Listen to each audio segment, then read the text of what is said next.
Bang, izin menanggapi terkait Bang Farhad Abbas kan kemarin juga resmi dilaporkan oleh Denny Sumargo dengan pasal pengancaman ya Bang.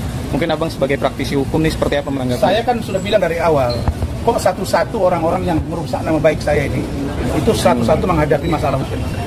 Saya sudah hitung, Farhad Abbas ini kalau nggak salah sudah hampir 7 laporan polisi terhadap dia. Termasuk laporan saya. Laporan saya ada loh terhadap dia. Dia mengatakan saya mantan pengacara. Ya, terus rekan dia sesama lawyer dan rekan saya juga itu sudah membangun komunikasi dengan saya, yang mencoba untuk membangunkan komunikasi antara Farhad dengan saya. Tapi itu kita proses, tapi yang namanya proses hukum pasti akan jalan. Kemudian Ini kasus yang terkait dengan Agus dan Novi, sebenarnya dari awal begitu dipegang oleh si pengacara FA, saya melihat wah ini pasti akan melebar kemana-mana. Benar. Kenapa melebar? Karena ini anak Agus menerima dana donasi yang dibantu lewat Novi. Nah, entah bagaimana dia curhat-curhatan. FA ini kan maaf ya. Jadi FA ini kan mau datang ke oknum yang bersangkutan. Nah, kalau saya nggak pernah begitu. Orang yang datang ke saya, tapi itu hak dia. Mungkin dia ingin peduli, ya kan? Datang. Terus jadi klien dia. Lalu dibuat laporan. Nah, ini orang yang dalam keadaan tidak bisa melihat, lagi keadaan baru disiram air keras. Jadi urusan hukum gitu loh. Kita aja yang tidak ada sakit, yang tidak ada dalam keadaan mata terganggu, penglihatan, jalan dan lain-lain. Kita merasa risih dengan persoalan hukum. Nah ini dibawa ke persoalan hukum. Tiba-tiba terjadi saling lapor. Ya mau tidak mau sekarang, Agus itu terbelenggu oleh situasi. Bukan malah selesai masalah. Mau lebar kemana-mana. Pergi ke Denny Sumargo. Nah, Denny Sumargo merasa ditantang, dia datang. Setelah dia datang, dilaporin. Denny Sumargo mendatangi organisasi paguyuban KKSS, Keluarga Kerukunan Sulawesi Selatan, atau Kerukunan Keluarga Sulawesi Selatan. Mereka tonton agak ke dalamnya Bang. Iya. Lanjut Bang. Jadi kalau saya lihat ya dari posisi kasusnya, sebenarnya sekali lagi saya prihatin. Harusnya Agus tidak dibawa ke persoalan yang membuat dia makin mumet. Bayangin, ini kasus awalnya donasi. Tiba-tiba ujung-ujungnya berantem Agus dengan Novi. Habis itu berantem Farhad dengan Novi. Kemudian berantem Farhad dengan Denny Sumargo. Udah lebar kemana-mana kan? Saling lapor. Objeknya di mana? Nah kalau kami dengan NN, dia yang menghantam kami. Karena dia melakukan serangan kepada kami di luar konteks yang seharusnya kita lakukan perlawanan, tapi tetap substantif. Ini sekarang persoalannya sudah serang antara Denny dengan Farhad. Masuk lagi organisasi paguyuban dari etnik. Yang ini klaim bisa, yang ini bilang tidak. Melebar. Kapan selesainya urusan si Agus? Agus tuh obati dulu. Makanya saya punya sahabat baik, Saudara Krisnamurti. Kalau memang sudah kemarin bantu 50 juta saya lihat, dan beliau juga akan bantu, ya kalau bisa secepatnya diobati Agus itu. Saya percaya kalau Saudara Krisnamurti ini orang baik. Ini teman baik saya. Dan saya percaya ini bisa selesai. Agus, kamu berobat saja dulu. Fokus ke penyakit kamu. Tidak usah terlibat dengan urusan yang begini. Biarkan orang-orang yang berseteru. Dan saya menyarankan, Agus, kamu minta maaf aja ke Novi. Supaya Novi juga bisa memahami dan membantu kamu. Karena dana donasi itu memang tidak bisa digunakan sembarangan tanpa pertanggungjawaban. Itu aspek hukum yang saya pahami. Oke, cukup ya. Bang terkait mungkin sebagai praktisi hukum Abang melihatnya apa yang harus sekarang Farhad lakukan mungkin Bang? Kalau sekarang Farhad lakukan menurut saya ya, ini kan kasus Agus ingin diobati, dananya kurang. Kan itu. Dana itu versi Agus masih ada di tangan Novi. Novi tidak mau beri dana itu karena digunakan tidak pada apa yang seharusnya. Nah, saran saya, karena ini sudah ada perseteruan yang panas, yang hangat antara Novi dengan Agus, maka yang harus dilakukan Farhad adalah obati Agus. Kalau you punya duit, bawa berobat. Nah, jangan justru menggandeng orang lain. Saya tahu ada yang menggandeng, yang digandeng yang orangnya baik juga. Nah salah satu contoh misalnya Krisnamurti teman saya. Nah, dia bantu, ya sudah kalau gitu Farhad dengan Krisnamurti udah obati. Kan katanya mau diobati, saya percaya bisa diobati. Nah baru kemudian urusan Novi dikelirkan satu persatu. Novi juga harus jelaskan bahwa ini persoalan dana ini terang benderang sampaikan. Karena kemarin dia saya lihat menyampaikan itu masih sepotong-sepotong. jelaskan saja. Ini. Apa kecurigaan kamu itu sampaikan.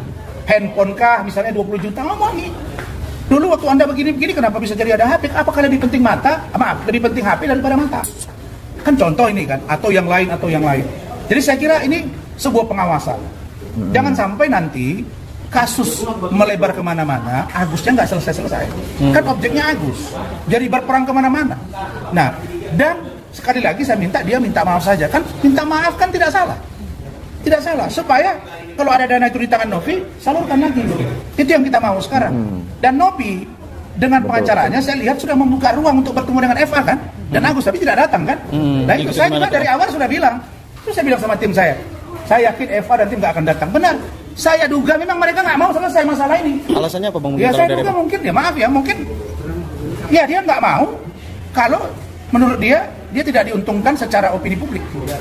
Nah, kalau dia merasa opini publik menguntungkan dia, maaf ya dugaan saya, baru dia mau. Nah, atau mungkin bisa jadi pengacara ini tak mau dia selesai masalah ini kalau bahasa Medan.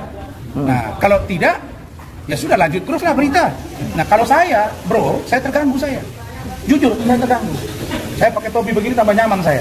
Di awal saya berpikir dengan topi begini gaya Fadel, saya bisa sekarang malah ini jadi trending, jadi tahu orang semua.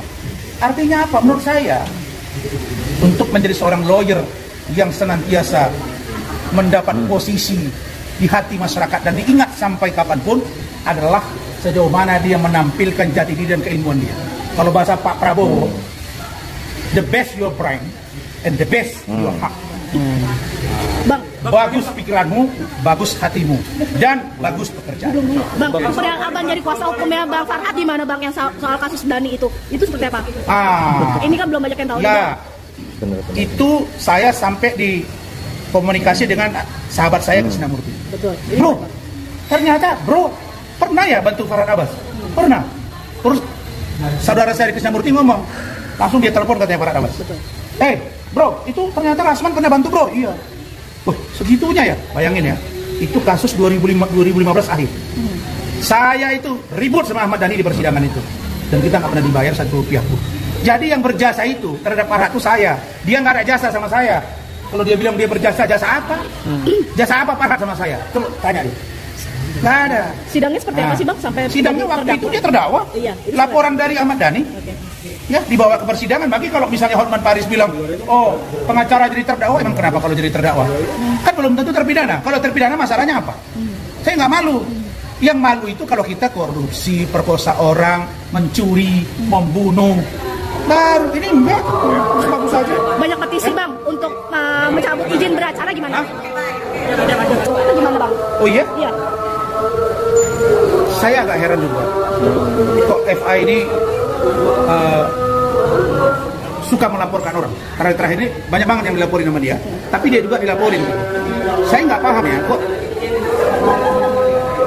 saya menduga apakah ini cara untuk membuat kita eksis selalu di media. Kalau itu terjadi menurut saya kurang elok, tapi mudah-mudahan tidak. Tapi kalau saya tidak lakukan. Yang saya tahu, saya bekerja sesuai dengan kemampuan saya. Kira-kira laporannya Denny Sumargo itu tepat nggak Bang dengan pasal pengancaman terhadap Farhad menurut hemat Abang nih sebagai praktisi hukum? Sebenarnya dua-dua. Laporan Farhad dengan laporan Denny lemah. Bang, Dua-dua itu, ya. Laporan Farhad terhadap Denny Sumargo itu menurut yang saya pahami lemah. Laporan Denny Sumargo terhadap Farhad Abbas juga lemah. Nah, jadi menurut saya ini hanya tidak puas saja. Lu gua laporin gara-gara lu datang ke rumah gua. Gua ini punya harga diri, lu berani-berani pikirlah malam-malam. Dugaan saya nih, udah gua laporin. Nah Denny juga merasa ini gini, oh ini gua digini, dilaporin, oh ini gua laporin. Dua-duanya lemah. Dua-duanya, ya perspektif hukum saya.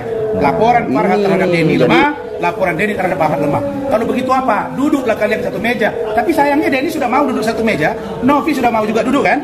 Tapi ternyata Eva dengan Agus tidak datang, ya bingung juga saya. Ini maunya apa gitu? Nggak disebut juga maunya apa. Saya nggak tahu tuh jawabannya apa. Kenapa Agus nggak mau? Kalau saya malah menyarankan, Agus, kamu minta maaf aja sama Novi, biar clear. Bang Farhad juga. Dennis gimana Bang? Hah? Ini kan Farhad juga menantang sampai 1 miliar nih ke Denny kalau omongannya benar terkait Denny Sumargo gitu Bang. Gimana Bang? Menantang 1 M. Saya heran juga ya kok suka nantang duit gitu ya. Denny kan nantang tinju, duel ya. Ini nantang duit. Ya menurut saya dua-dua tidak pantas melakukan itu. Gak usah sampai ingin berantem duel. Menurut saya tantangan itu hanya sebagai sebuah sikap dari perlawanan. Lebih baik kalian fokus saja ke hukum.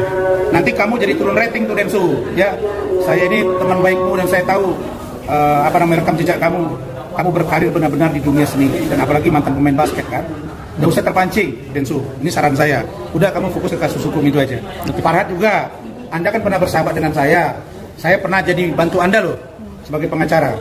Nah, sementara Anda belum pernah bantu saya urusan pengacara di persidangan ya. Jadi udahlah, kalian akhiri aja.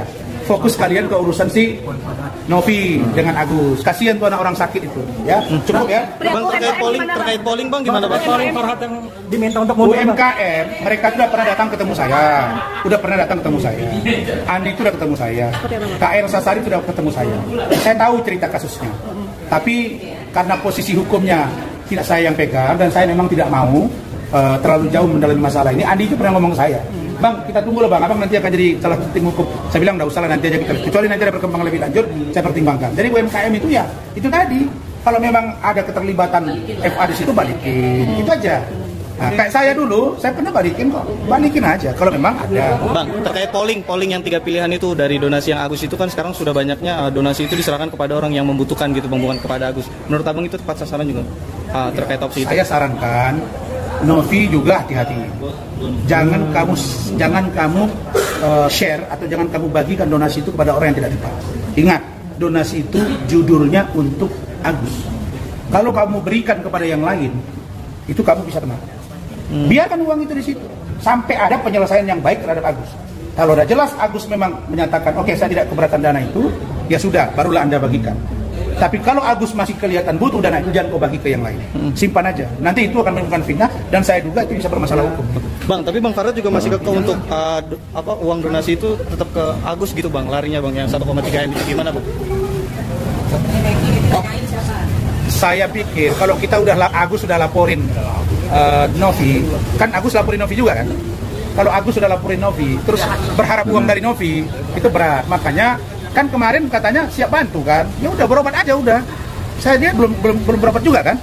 Ya udah dikasih duit sama rekan saya. Yang mesti 50 kan, ya sisanya bawa aja berobat.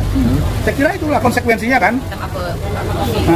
Bang, Bang, ya udah. Bang, terakhir Bang, pesan buat Farhat, buat Agus, buat Novi apa nih dari Bang Ratna nih? Buat Farhat. Ya. Buat Farhat, saya minta obatkan itu. Bawa berobat itu Agus. Karena Anda sebagai kuasa hukum Agus dan Agus melaporkan, maka akan sulit meminta uang dari Novi. Nah, apalagi Novi juga sudah melapor lagi. Begitu juga dengan apalagi tadi? Agus. Kenapa? Farhat, Agus, mungkin ada pesan begitu. Iya, Agus saya udah bilang, Agus kamu minta maaf ke Novi. Dengan minta maaf ke Novi, dengan berterima kasih, maka kita atur sama-sama manajemen pengeluaran uang ini. Saya bersedia untuk menjadi fasilitator agar uang ini kita periksa. Adakah uang ini utuh masih ada sekarang di rekening Novi, digunakan untuk apa? Kalian kesampingkan dulu. Nah, sekarang bisa nggak dikesampingkan? Novi, udahlah buang sakit hati kamu dulu dengan laporan Agus. Agus, udah kamu jangan dulu bawa emosi kamu sakit. Bisa nggak? Nah, kalau bisa, saya mau fasilitator. Itu aja. Buat Densu, terakhir. Buat Densu. Densu, saudaraku, kan sudah laporin. Saya minta Densu karena juga sudah mengundang Fadel dan Loli ke podcastnya, begitu juga dengan NM. Ya, saya berharap Densu datang diperiksa menjadi saksi yang kami ajukan di Polres Metro Jakarta Selatan. Kan keren bro. Ya bro. Oke, mantap.